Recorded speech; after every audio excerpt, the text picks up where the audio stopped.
United Negro College Fund has a slogan: "A mind is a terrible thing to waste." One of a nation's greatest resources is actually the population that comprises it. We use this population for labor. We use it to create scientific breakthroughs and many other things. And the education of that population is very, very important as to the productivity. So what I'm here to talk to you today about is what we can do in order to help our education system. How can we improve it?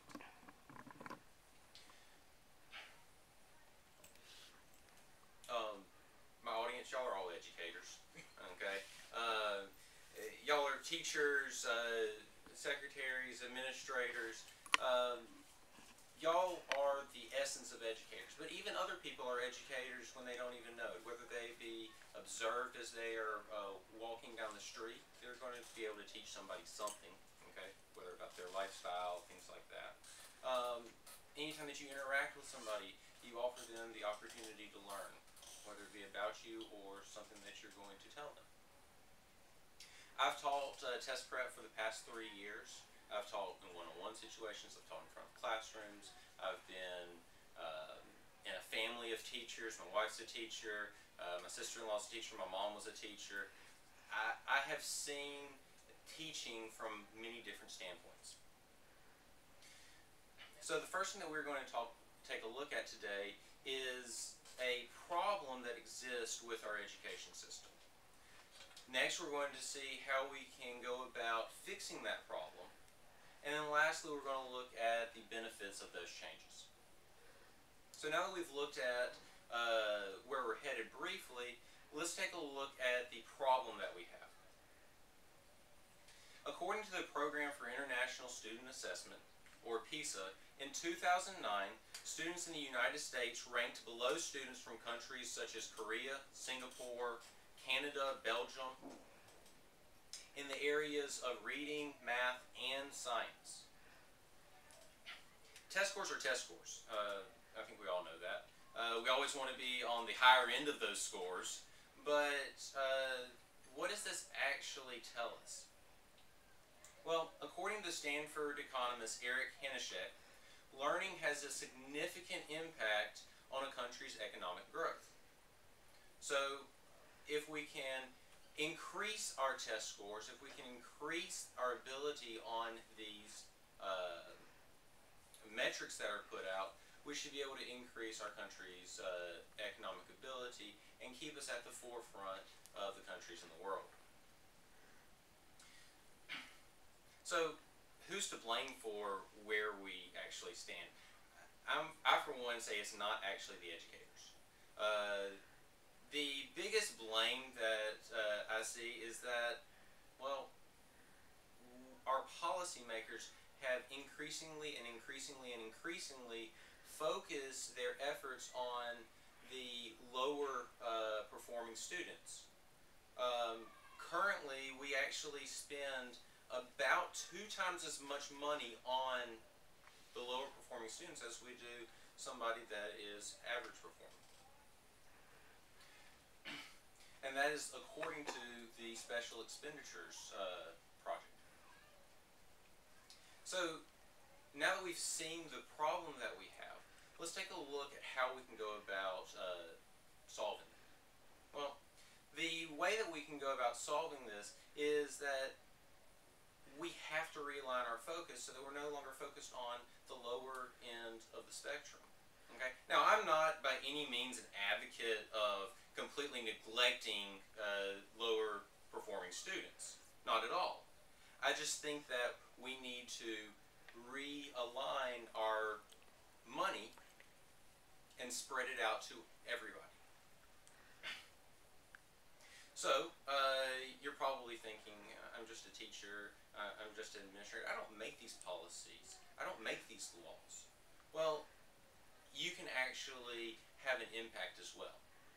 The first thing that you can do if you're a teacher is, while you might have these laws that dictate what you do have to do, what you don't have to do, those are minimums.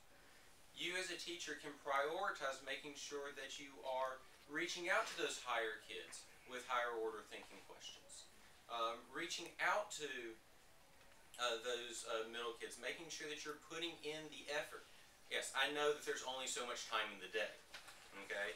But what we can do is we can make sure that we are reaching out to all of the kids, not just the low performing ones. As administrators, one of the things that you can do is in regards to distributing classes. You can distribute classes so that they are tiered. You've got high performing students all grouped together, low performing students all grouped together, middle performing students all grouped together. What this will allow the teacher to do is then teach to a target category of students. Okay? They don't have to focus on a segment of their class. And then also one of the things that you can do is, according to Nate Levinson, you can actually reduce cost in special education by making sure that you have students in front of subject matter experts, okay, expert teachers, in the subjects that they are teaching, and spending less time with the actual special education teachers. What that does is it frees up resources. I'm not for giving resources back to the government, so we can reapportion those resources so that they're spread out towards all of the students. So now that we know what we have to do in order to fix the problem, let's take a look at the benefits. Well, first of all, the plan works.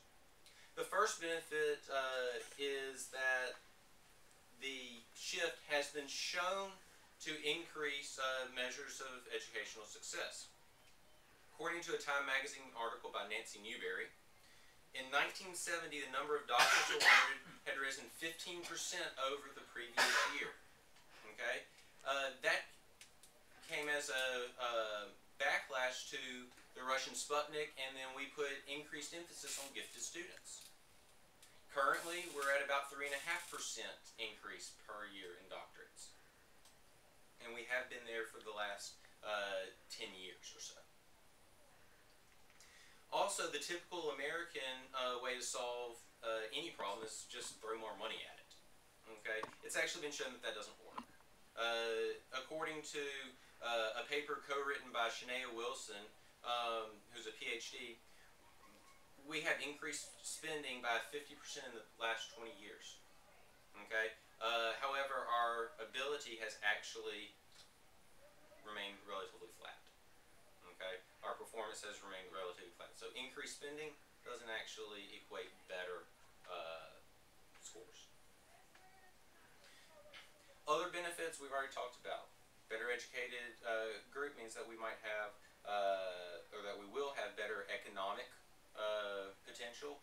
We could also see the next, or a cure for our generation's high-end diseases, cancer, HIV, on the horizon with the next batch of adults in America. Alright, so now that we've taken a look at everything, let's review what we've talked about. First, we looked at how America is falling behind other nations academically. Next, we saw that we must shift our educational focus so that it is spread to all of the students as opposed to just the lower end. Lastly, we looked at the best approach as well as some of the secondary benefits towards solving the problem. While you walk into your classroom tomorrow, keep in mind that you are where the change starts. Focus your efforts on all of your students, not just the low end, not just the minimum requirements that the law says that you have to do. Be certain that you're facilitating everybody, okay? Facilitate growth in all of the students, all right? Remember that our future is really going to lie with the medium and high-level students. Edgar Dijkstra once said, "It is impossible to sharpen a pencil with a blunt axe. It is equally vain to try to do it with 10 blunt axes." Focus on developing sharp minds, okay? Instead of many minds that are going to be less blunt.